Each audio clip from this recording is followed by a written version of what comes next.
नमस्कार। बीएसएससी की सीरीज में आज हम हाजिर हैं सामान्य विज्ञान एवं गणित से संबंधित कुछ प्रश्नों को लेकर। तो चलिए शुरू करते हैं।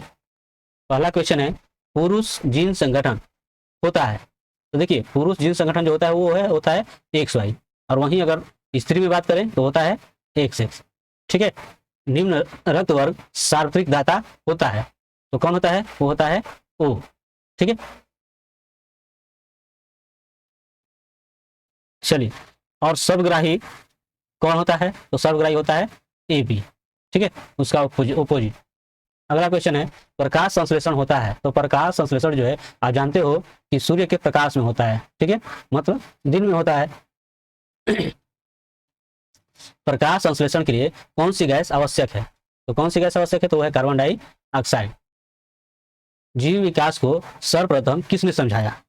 तो किसने समझाया था? तो वो था लैमार्क। ठीक है। चलिए,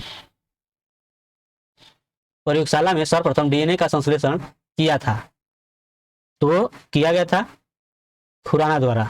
ठीक है। चलिए, 5 डिग्री फ़ारेनहाइट को केल्विन स्केल में बदलिए। तो जैसा कि आप जानते हो, C is equal to 5/9 into 1-32 होता है। ठीक है। तो आपको क्या करना है कि इसको बदलना है फ़ारेनहाइट में। यहाँ पर रख दीजिए, F का मान कितना है? 5 है, तो 5 माइनस क्या हो जाएगा? 32। अब घटाइएगा तो हो जाएगा -27। तो 9 दिया क्या हो जाएगा? 27। तो पचते कितना हो जाएगा? 15। ठीक है। तो ये 15 डिग्री सेल्सियस हो जाएगा। ठीक है, लेकिन आपको इसको किस में बदलना है? 15 डिग्री क्या आ जाएगा? सेल्सियस। लेकिन आपको इसको किस में बदलना है? बदलना है केल्विन में। तो देखिए, यहाँ से आप जानते हो कि टेम्परेचर जो होता है, आप यहाँ से इसका तापमान करोगे 273 प्लस क्या हो जाएगा? T। ठीक है। तो 273 में ये जोड़ दीजिए, जोड़ेंगे। ठीक है, तो ये माइनस है, तो यानी घट जाएगा। 13 में 5 घटेगा 8, और ये आपका हो जाएगा 6। 6 में घटेगा 5 और 2, यानी 258 केल्विन। ठीक है। किस धातु से बनाया मिश्र धातु हवाई जहाज तथा रेल के डिब्बों में ऊर्जों के काम में लिया जाता है? तो वो है एल्युमिनियम। ठीक है। रीजन ये है कि एक तो ये हल्की धातु होती है, और दूसरा कि इसमें जंग नहीं लगता है जल्दी। भारत के किस राज्य में चांदी उपलब्ध होती है? तो वो होती है आंध्र प्रदेश में। किस गैस को अश्रु गैस की तरह काम में लाते हैं? किस गैस को लाते हैं? तो है SO2। ठीक है। प्रकाश का शून्य अवकाश में वेग अनुमानतः है, तो है 3×10⁸ मीटर प्रति सेकेंड। रसायन उद्योग में कौन सा तेजाब मूल रासायनिक माना जाता है? तो वह है H2SO4, यानी सल्फ्यूरिक अम्ल। ठीक है। चलिए, अगला क्वेश्चन, आंतों के रोगी के निदान में निम्नलिखित किरणों का उपयोग किया जाता है? तो वह है एक्स किरण। ठीक है, जिसे आप कहते हो एक्सरे, ध्यान रखिएगा। ठीक है। चलिए, फ्यूज का सिद्धांत है। तो फ्यूज का सिद्धांत क्या है? विद्युत का ऊष्मीय प्रभाव। ठीक है। यदि किसी वृत्त की त्रिज्या में 23% की वृद्धि की जाती है, तो उसके क्षेत्रफल में कितने प्रतिशत की वृद्धि होगी? तो कितने प्रतिशत की वृद्धि हो जाएगी? तो देखिए, आपका हो जाएगा 2 × 23 प्लस 23 का स्क्वायर बटा 100। तो ये आपका हो गया 23 दूनी 46। ये आपका हो जाएगा 529 बटा 100, या इसमें देखिए 2 जीरो है, 2 अंक के बाद दशमलव हो जाएगा, और जोड़िए 46 और 5 कितना हो जाएगा? 51 और 0.29। तो आपका हो जाएगा ये। चलिए, अगला क्वेश्चन देखते हैं। जब एक वस्तु को 75 डिग्री के कोण पर झुकी हुई 2 समतल दर्पणों के मध्य रखा जाता है, तो निर्मित प्रतिबिंबों की संख्या है, तो कितनी हो जाएगी? तो देखिए, प्रतिबिंबों की संख्या जब आप निकालिएगा तो यहाँ पर आपका सूत्र हो जाएगा 360/θ-1। ठीक है। तो 360, यहाँ पर कितना डिग्री कोण बन रहा है? 75। ठीक है, -1। अब जब इसको हल कीजिएगा तो क्या हो जाएगा? देखिए, 25 से या 15 से, देखिए 15 5 75, 15 से 15 दूनी 30, और 15 चौका 60। अब घटा लीजिए, देखिए 5 का 5, ये 24, ये हो जाएगा 5। घटाएगा तो क्या हो जाएगा? तो हो जाएगा 19/5। ठीक है। अब भाग कर लीजिए तो हो जाएगा 25 15 और 5 8 40, यानी कितने प्रतिबिंब बन रहा है 3। ठीक है,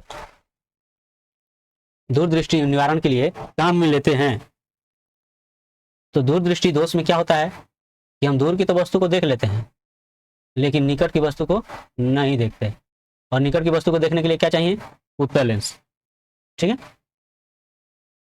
चलिए दोपहर के 12 बजे किस दिशा में इंद्रधनुष दिखाई देता है। तो देखिए दोपहर के 12 बजे जो है सूर्य जो होता है वो सीधे सिर पर होता है।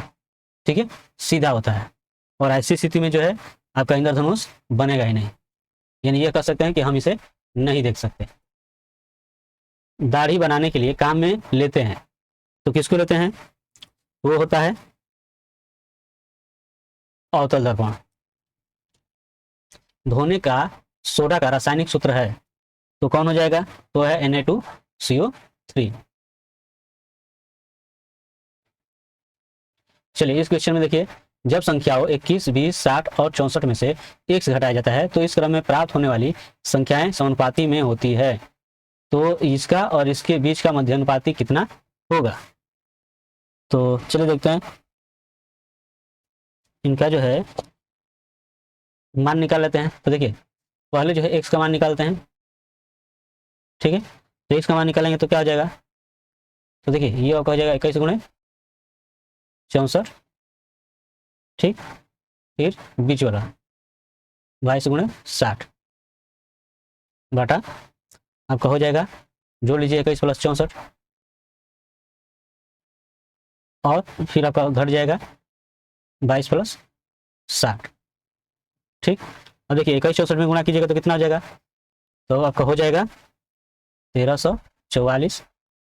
फिर इसमें गुणा कीजिए तो 0 और 22 छक्के 132, इतना हो जाएगा। ठीक है, जब इसको जोड़िएगा तो 1 4 5 6 2 8 यानी 85, और इसको जोड़िएगा तो कितना हो जाएगा 82। ठीक है, अब घटाइए, देखिए 13 से 13 27 खत्म, और 44 से में से 20 घटाइए तो आपका हो जाएगा कितना 24, और इसमें से घटाइएगा तो कितना हो जाएगा 3, यानी हो गया 8। तो x का मान कितना हो गया 8। अब जैसा कि क्वेश्चन दिया है कि इनके बीच का मध्यानुपाती ज्ञात करना है, तो देखिए मध्यानुपाती क्या जाएगा, तो आपको हो जाएगा करणी में x + 4 और x बटा 2 - 1।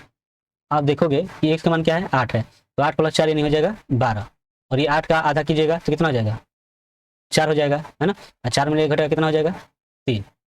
ठीक है, तो ये हो जाएगा 12 3 36, और 36 से कितना हो जाता है 6, तो आपका आंसर हो जाएगा 6। चलिए आगे, ठोस कपूर से कपूर वाष्प बनाने की प्रक्रिया को कहते हैं, तो क्या कहते हैं, तो ऊर्ध्वपातन। ठीक है, ऊर्ध्वपातन। चलिए, पौधे व पेड़ का खाना तैयार करने की प्रक्रिया कहलाती है, तो क्या कहलाती है, तो कहलाती है प्रकाश संश्लेषण, है ना, यानी इसको अंग्रेजी में कहते हैं फोटोसिंथेसिस। ठीक है, ध्यान रखिएगा ये प्रकाश संश्लेषण कहलाती है हिंदी में। ठीक है, प्रकाश संश्लेषण, और इसको अंग्रेजी में कहते हैं ये। चलिए, निम्न में से कौन सा धातु अर्धचालक की तरह ट्रांजिस्टर में प्रयोग होती है, तो कौन हो जाएगा, तो है जर्मेनियम। ठीक है, चलिए, जैविक सिस्टम में रासायनिक क्रिया की प्रक्रिया को तेज करने में उत्तरदायी पदार्थ है, तो कौन है, तो है एंजाइम। निम्नलिखित में से किसकी कमी से मनुष्य में मधुमेह होता है, तो है इंसुलिन की कमी से। ठीक है, अब आपका क्वेश्चन अगर बने कि इंसुलिन जो है कहाँ से स्रावित होता है, तो होता है अग्नाशय से। ठीक है, अग्नाशय में जो होती है लैंगर-हैंस की दीपिकाएं होती है। ठीक है, लैंगर-हैंस की दीपिकाएं होती है, वहीं से इनका स्राव होता है। विटामिन जो खट्टे फलों में पाया जाता है तथा चर्म को स्वस्थ रखने में जरूरी होता है, तो कौन सा है, तो है विटामिन सी। ठीक है, चलिए अगला क्वेश्चन, मनुष्य शरीर में खून की शुद्धिकरण की प्रक्रिया को कहते हैं, तो उसको क्या कहते हैं, तो डायलिसिस। ठीक है, एक स्कूल में लड़कों और लड़कियों का अनुपात इतना है, यदि स्कूल में लड़का और लड़कियों का औसत इतना है तो स्कूल में लड़कियों की संख्या कितनी है? तो देखिए पहले कुल बच्चे कितने हैं, तो देखिए ये दो ही हैं, लड़कों और लड़कियां, यानी दो, औसत है 740, तो 740 में गुणा कर लीजिए, 2 से 0 में 0, 2 चौके 8, 2 सते 14, ठीक है। अब इसमें आपको निकालना है लड़कों की संख्या, तो देखिए लड़कों का कितना है 35 है, और ये दोनों का अनुपात जोड़िए, तो देखिए 5 9 14 3 3 6 1 7, यानी 74, और गुणे हो जाएगा 14 80। अब कितने 7 दुना का 14, यानी कि 2 बार में, और ये आपका 0 यानी 20 बार में, तो 35 दुना कितना हो जाएगा 70, यानी कि 700। तो आंसर क्या हो जाएगा डी। एक कार इतने मीटर प्रति सेकंड की चाल से 1 किलोमीटर की दूरी तय करती है और शुरुआती बिंदु पर 5 मीटर प्रति सेकंड की चाल से लौटती है। यदि कार द्वारा जो है लिया गया कुल समय इतना है, तो x + 3 का मान क्या होगा? यहाँ पर पहले चाल देख लेते हैं। देखिए शुरुआती जो चाल है 5 सही 5/9 मीटर प्रति सेकंड में है, तो पहले इसको किलोमीटर प्रति घंटा में लाते हैं। तो देखिए ये पहले हो किया जाएगा, तो 5 9 45 और 5 50 हो जाएगा, ठीक है। और किलोमीटर प्रति घंटा में लाएंगे तो आपको 18/5 से गुणा हो जाएगा, ठीक है। ये हो जाएगा किलोमीटर प्रति घंटा। देखिए 9 दूनी 18, 5 जाएँ 50, यानी कि 20 किलोमीटर प्रति घंटा, ये चाल आपका हो जाएगा। फिर यहाँ पर दिया 5 मीटर प्रति सेकंड, इसको अगर बदलिएगा तो उसी तरह जो है 5 गुणे 18/5 कट जाएगा, तो ये हो जाएगा 18 किलोमीटर प्रति घंटा, ठीक है। अब चलिए देखिए दूरी बराबर क्या हो जाता है, तो आपका हो जाएगा चाल गुणे समय।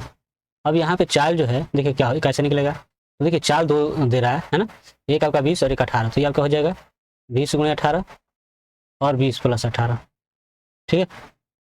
अब समय क्या है, तो समय ये है 7 × 5 = 35 3 38, यानी 38/5 क्या हो जाएगा, ये ध्यान दीजिए, देखिए ये 20 और 18 38 हो जाएगा, 20 और 18 क्या हो जाएगा 38, तो ये 38 और 38 कट गया, 5 से 1 कटाइए, 5 का 20, तो 18 चौक कितना हो जाएगा 72, और इसमें आपको 3 जोड़ने के लिए कह रहा है, तो जब आप x + 3 अगर यहाँ पे कीजिएगा है ना, तो हो जाएगा 75, तो इस तरह से आपका आंसर हो जाएगा बी। चलिए अगला देखते हैं। कक्षा ए और बी के छात्रों की कुल संख्या इतनी है, और कक्षा ए में छात्रों की संख्या कक्षा बी में छात्रों की संख्या से इतनी अधिक है, तो कक्षा बी में छात्रों के औसत अंक कक्षा ए के छात्रों के औसत अंकों से इतना अधिक है। यदि कक्षा ए और बी के सभी छात्रों के औसत अंक कितने हैं, तो कक्षा ए के छात्रों के औसत अंक कितने हैं, ये छात्रों की संख्या का अनुपात। तो आप देख रहे हैं कि 40% दे रहा है, ठीक है, 40% अधिक, 40% अधिक का मतलब कि अगर ये 100 है तो ये आपका हो जाएंगे 140, मतलब ये आपका हो जाएगा 7:5।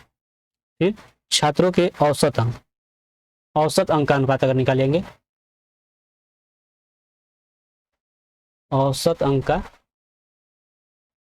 अनुपात, तो देखिए क्या है, औसत अंक दिया है कि 150 जो है अधिक है ए के छात्रों के, ठीक है। तो यहाँ पर आपका क्या हो जाएगा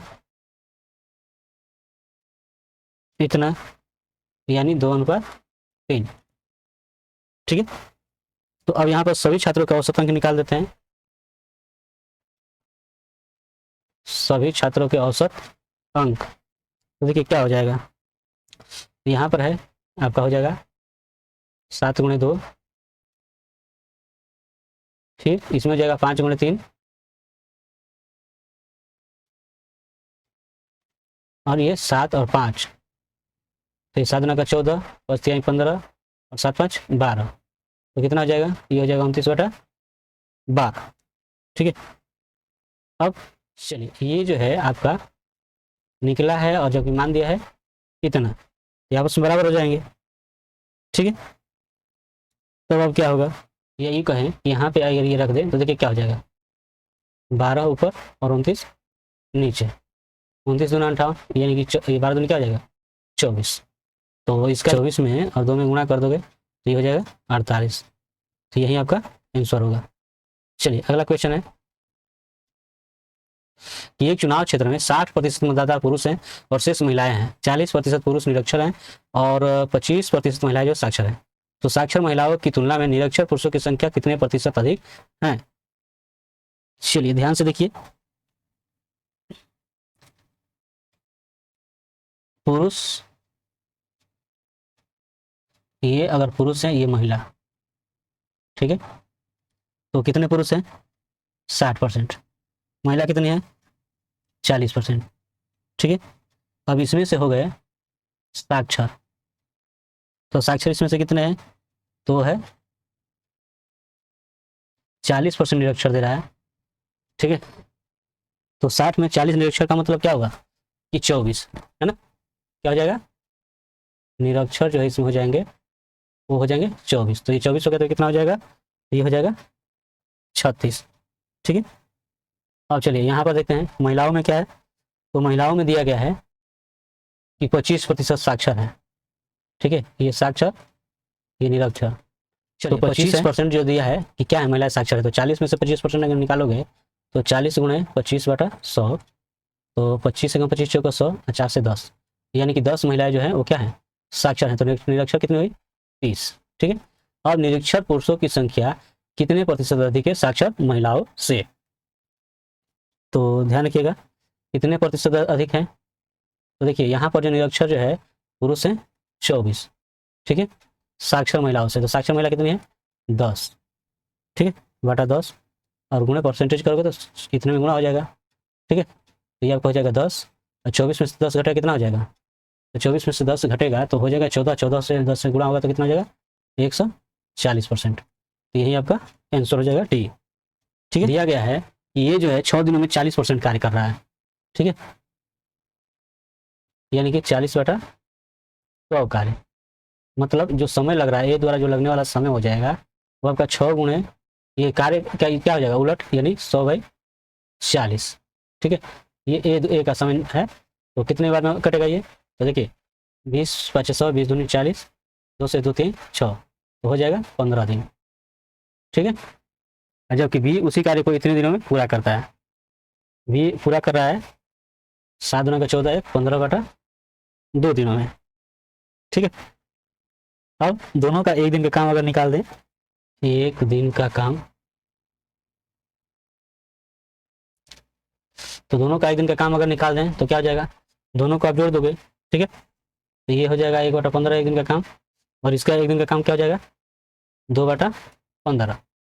अब ये सामान्य तो ऊपर वाला क्या हो जाएगा? जुड़ जाएगा, यानी 3 घटाओगे तो क्या हो जाएगा? 1/5।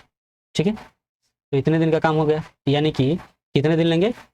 इसका उलट हो जाएगा 5 दिन। तो यही आपका आंसर हो जाएगा। एक धनराशि को पी, क्यू, आर और एस के बीच इस अनुपात में बांटा गया है, और यदि आर को पी से, देखिए आर को पी से 500 रुपया अधिक प्राप्त होते हैं तो उन सभी के हिस्सों का योगफल क्या होगा? तो जब आप निकालिए तो देखिए क्या हो जाएगा यहाँ पे, तो जो अधिक कितना है? 500। ठीक है, अब इनकी तुलना करेंगे तो ये 5 में से 3 घट जाना है, और फिर इसका कर दीजिए योगफल, तो 3 4 7 7 5 12 12 6 18 हो जाएगा। ठीक है, देखिए 5 में 3 घटेगा, ये हो जाएगा 2, 2 से 2 9 18, तो 9 5 कितना हो जाएगा? 4500। ठीक है, तो आपका आंसर सी हो जाएगा। चलिए आगे देखते हैं। एक धनराशि चक्रवृद्धि ब्याज की निश्चित दर पर 10 वर्षों में दुगनी हो जाती है, तो यह धनराशि कितने वर्षों में 8 गुनी हो जाएगी? चलिए यहाँ पर समय कितना दिया है? 10 वर्ष, यानी कितना है? 2 गुना। ठीक है, कितने वर्षों में 8 गुना हो जाएगा? तो 1 और ये 8 है, यानी 2 पर घात कितना हो जाएगा? 3, 2 पर घात 3। ठीक है, तो आपको निकालना है समय, तो इसमें ये 3 में और ये समय में आपको क्या कर देना है? गुणा, यानी 10 3 30, तो आपका आंसर क्या हो जाएगा? बी। ठीक है, इसमें क्या जोड़े कि ये वाला प्राप्त हो, तो देखिए अब क्या कीजिए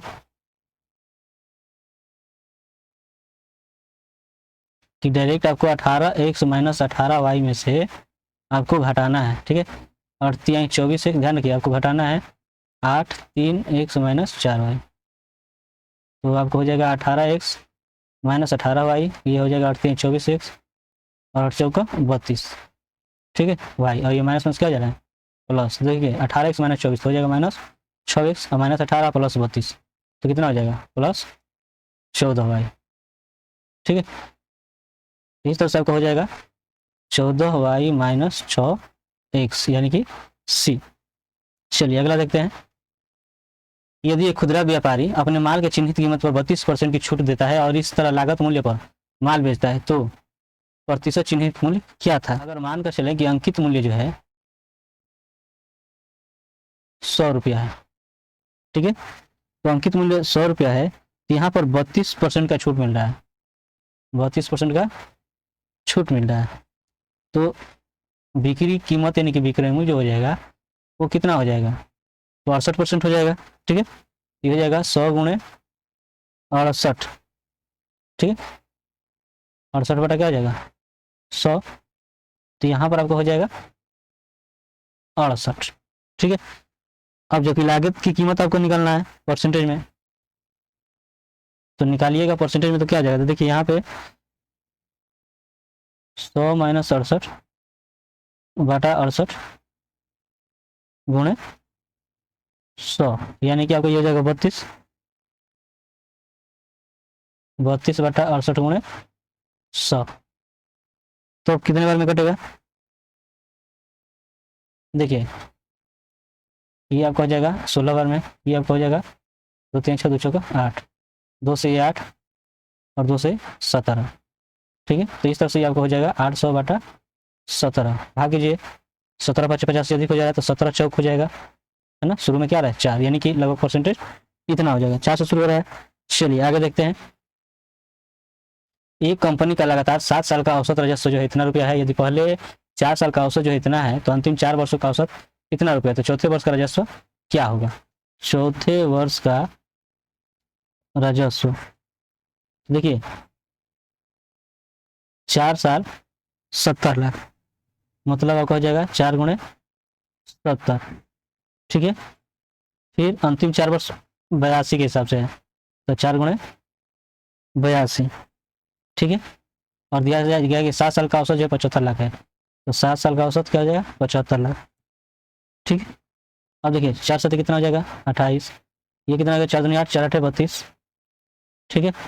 ये गुणा कीजिए 7 5 35 और 7 50 52, अब 8 8 2 10 2 3 5 1 6 माइनस 525, घटाइए 8 में 5 घटेगा 3, अभी आपका 10 में 2 घटेगा क्या जाएगा 8, ठीक है।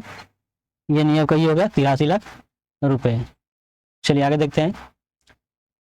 9 क्रमबद्ध विषम संख्याओं का औसत इतना है। यदि इन 9 विषम संख्याओं की पिछली और अगली विषम संख्याओं को भी सम्मिलित कर लिया जाए तो नया औसत क्या होगा?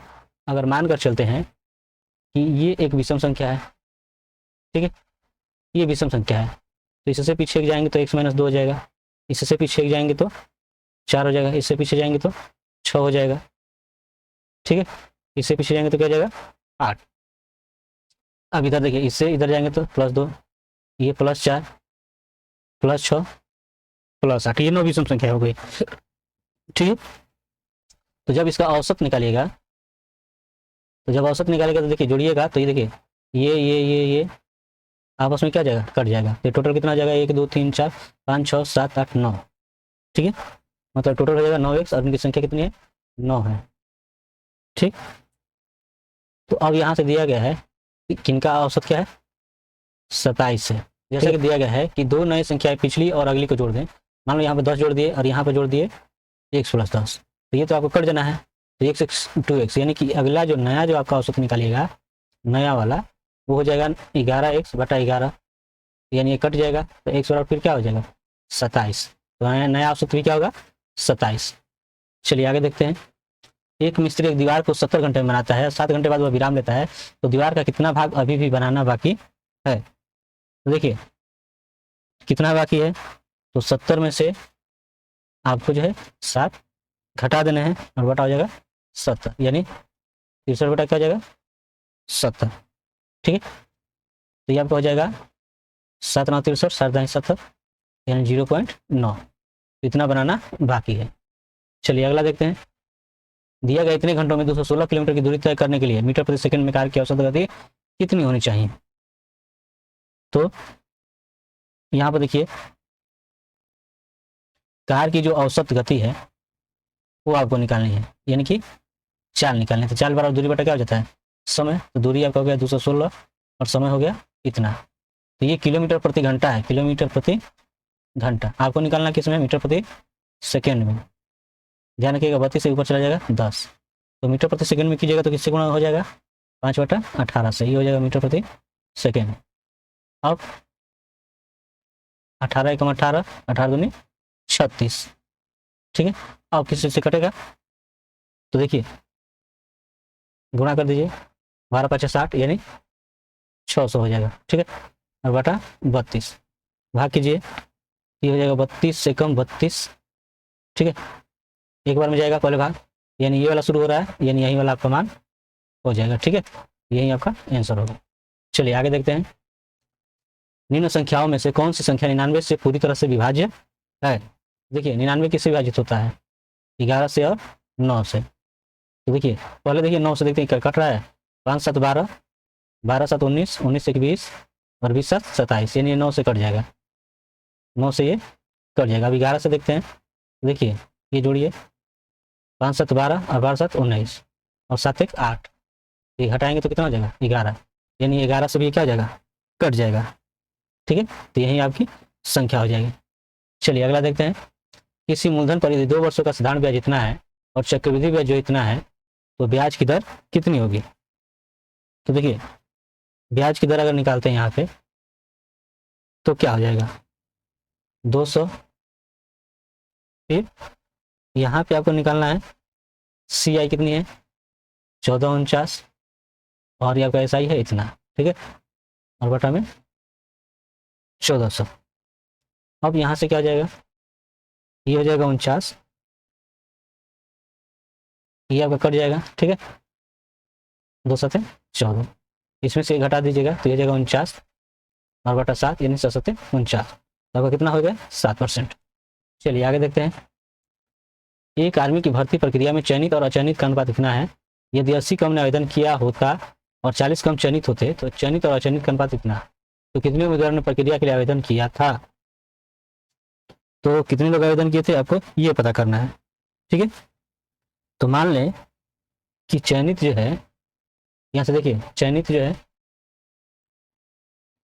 3x है, ठीक से, तो अचयनित जो है आपका 1 हो जाएगा, ठीक। तो आवेदन करने वाले जो टोटल जो होंगे वो हो जाएंगे ये 3x और 1x, कितना जाएंगे 4x। चलिए अब जैसे दिया गया है कि यदि 80 कम आवेदन किए होते हैं, मतलब टोटल जो है 4x है, इसमें से 80 कम आवेदन किए होते हैं और चयनित 40 कम होते, मतलब चयनित जो 3x है इसमें से 40 कम अगर होते हैं तो अनुपात जो 4:1 होता है, ठीक है। तो ये टोटल हो जाएंगे 4, 1, 5 और नीचे जो है चयनित वाले कितने हो जाएंगे 4। अब जब आप हल करोगे तो क्या हो जाएगा, ये देखिए 4 को 16x और 8 को 32, 5 से 25 15x और 5 को 20। और देखिए 16 में से ये इधर आकर घटा दीजिए तो कितना हो जाएगा x, ये इधर लेकर जाइए तो 320 प्लस हो जाएगा, 320 में से 200 घटाइएगा कितना हो जाएगा 120, ठीक है। तो आपका 120 हो गया, लेकिन आपको निकालना है कुल उम्मीदवार, तो कुल उम्मीदवार जो है आपके हैं 4x, तो ये 4 × 120 तो 12 × 4 = 48 यानी 480, ठीक है। चलिए अगला देखते हैं, यदि ये 9 से विभाज्य है तो इसका मान क्या होगा। देखिए 9 से विभाज्य होने के लिए संख्याओं का योग जो है 9 का पहाड़ा होना चाहिए, तो 5×7 = 12, 12×2 = 14 और 14, 4, 18, 18, 1, 19, 19, लेकिन 9 से विभाज्य होने के लिए जो है 9 के पहाड़ा में होना चाहिए, तो 9 × 27 पास में आएगा, 27 में से 19 घटा दीजिए कितना आ जाएगा, वो हो जाएगा 8, ठीक है, यानी आपका हो जाएगा आंसर बी। दो ट्रेनें, एक जो है इतनी मीटर और दूसरी इतनी मीटर लंबी है, समांतर पटरियों पर विपरीत दिशा से क्रमशः इस चाल से आ रही हैं, तो इन्हें एक दूसरे को पार करने में कितना समय लगेगा।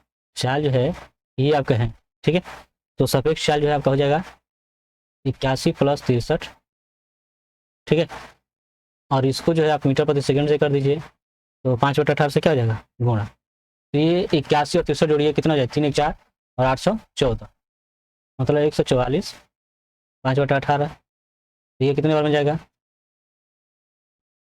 18, 8, 144 से, यानी 8 5 कितना हो जाएगा 40, ठीक। अब यहाँ पे आपको निकालना है दूरी, तो दूरी आप देख रहे हो ये दोनों का योग हो जाएगा, ठीक है, तो जोड़िए कितना हो जाएगा 5, 5, 10 और 2 7 9 10 और 1 3 4, 4 1 5, ठीक है। तो यहाँ पे जो है आपको निकाल देना है समय, तो समय बराबर क्या होता है, दूरी बटा 4, दूरी आपका 500 और यह है आपका 40, तो 0 0 4 से भाग करिए कीजिए, तो 4 एकम 4, 0, 4 दूनी 8 और 4 पच्चे 20, तो आपको हो जाएगा 12.5 सेकेंड। ठीक है, चलिए आगे देखते हैं। यदि एक घन का कुल पृष्ठ क्षेत्रफल इतना है तो घन का आयतन क्या होगा। तो देखिए घन का कुल पृष्ठ क्षेत्रफल इतना दिया गया है, तो जानते हो आपकी 6 गुणे क्या होता है, भुजा स्क्वायर बराबर 384, 6 से ये 6 छक्का 36 और ये आपका हो जाएगा 2 4 6 चौका 24। ठीक है, तो यहाँ से ये आपका क्या हो जाएगा, धनी में 64 यानी हो जाएगा 8, तो भुजा का मान तो निकल गया। अब आपको इसका आयतन निकाल देना है, तो आयतन निकालिएगा तो होता है भुजा की, ठीक है, तो हो जाएगा कितना 512, तो आपका आंसर ये हो जाएगा। चलिए आगे देखते हैं। दो छात्र एक परीक्षा में बैठे हैं, उनमें से एक ने दूसरे की तुलना में 9 अंक अधिक हासिल किया और उसके अंक उन दोनों के अंकों का योग कितने परसेंट थे, तो उन दोनों ने कितने अंक प्राप्त किए। मान लें यहाँ पे कि एक संख्या जो है आपकी 100 गई, तो जो दूसरी संख्या हो जाएगी वो हो जाएगी x + 9, और प्रश्न से दिया कि x + 9 जो है, x + 9 जो है इन दोनों संख्याओं के योग का 56% है। ठीक है, अब देखिए इसमें यहाँ से देखिए गुणा करते हैं, तो 56 से ये x 2x हो जाएगा, तो इसमें करेंगे तो 112x हो जाएगा। 56 से 9 में कर दें तो 9 छक्का 54 और 9 पच्चे 45 और 5 50। ये देखिए 100 से इस करेंगे तो 100x और 100 से 9 में 900, तो देखिए 112x इधर आकर हो जाएगा 100x और ये जो है आकर इधर घट जाएगा 500, तो ये आपका 12x हो जाएगा। ये घटेगा 10 में 4 घटेगा 6, 9 में 0 घटेगा 3 9 हो जाएगा और ये आपका 8 में 5 घटेगा 3। अब क्या हो जाएगा 12 से 12 3 36 और 12 3 36, तो 100 और कितना हो गया 33, तो इसमें देखिए 33 कौन सा है, ये वाला है। ठीक है, और दूसरी संख्या में 9 जोड़ेगा तो 42 हो जाएगा, यानी यही वाला आपका आंसर हो जाएगा। चलिए आगे देखते हैं। दिया गया है कि इसका सरलीकरण करना है। ठीक है, चलिए देखिए इसको पहले हल करते हैं, ये भाग है, देखिए ये 2/10 हो जाएगा गुणे इसका, देखिए ये क्या हो जाएगा 25 सबका नीचे, इसका आपका हो जाएगा 1000 ऊपर, तो जी की 0 0, 25 चौका 100, 4 दूनी कितना हो जाएगा 8। ठीक है, मतलब इसमें अगर भाग करोगे तो आपका हो गया 8। और दूसरा देखिए ये आपको 39 उतार देना है। ठीक है, अब ये भाग कीजिए, 2 से इसमें भाग कीजिएगा तो क्या हो जाएगा, तो देखिए यहाँ पे अगर भाग कीजिएगा तो 2 से 2 चौका 8 2 छक्का 12 है ना, यानी 4.6। अब यहाँ पर है गुणे 5, फिर अब अगला है इसमें जो 4.9 में 0.7 से अगर भाग करते हैं तो क्या होगा, तो 7 7 49। चलिए देखिए ऐसे नहीं, यहाँ पर देखिए 4.9 है, भाग कर रहे हो तो ये देखिए गुणा आपका हो जाएगा और ये जो है 7 जो है आपका नीचे हो जाएगा, इसका 100 ऊपर, तो ये देखिए ये एक तरह से 49 बटा क्या हो जाएगा 10 हो जाएगा। ठीक है, 0 0 7 7 क्या हो जाएगा 49, यानी कितना हो गया 70, तो यहाँ पर आपको क्या मिलेगा, तो मिलेगा -70। अब हल कीजिए, देखिए यहाँ से भी आप गुणा करोगे, ये देखिए जोड़ लीजिए 8 9 17 यानी 47 हो जाएगा, ये गुणा कीजिएगा आप तो 5 छक्का 30 और 5 चौका 20 3 23 -17। अब जोड़िए देखिए 7 3 10 4 2 6 1 7 और -70 कितना हो जाएगा 0, तो आपका आंसर हो जाएगा बी। ठीक है, चलिए आगे देखते हैं।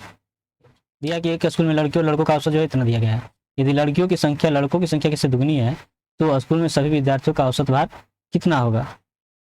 चलिए देखिए यहाँ पर आपको निकालना है औसत भार, तो औसत भार ध्यान रहे यहाँ पर दिया गया है कि लड़कियों की संख्या जो है लड़कों की संख्या की दुगनी है, मतलब कि लड़कियां अगर 1 हो गए तो लड़कियां हो गई 2x। ठीक है, तो यहाँ से देखिए लड़कियां हैं 30 है, तो हो जाएगा 30 गुणे 2x, इनकी संख्या भार का योग जो है इतना हो जाएगा 30 गुणे 2x प्लस ये आपका है जो है 36 है और लड़के कितने हैं आपके 1 से, और ये भाग किससे करेंगे तो इनके संख्याओं से, यानी आपका 2x + x। ठीक, और देखिए 30 दूनी क्या हो जाएगा 60x और 60 और ये 36x कितना हो जाएगा 96x और ये आपका हो जाएगा 3x, तो कट गया 3 से, 3 3 9 और 3 यानी 6, तो कितना हो गया 32 यानी ए। ठीक है, तो अगर वीडियो आपको अच्छा लगा हो तो लाइक शेयर और सब्सक्राइब करना ना भूलें। मिलते हैं अगले वीडियो में कुछ नए प्रश्नों के साथ, तब तक के लिए धन्यवाद।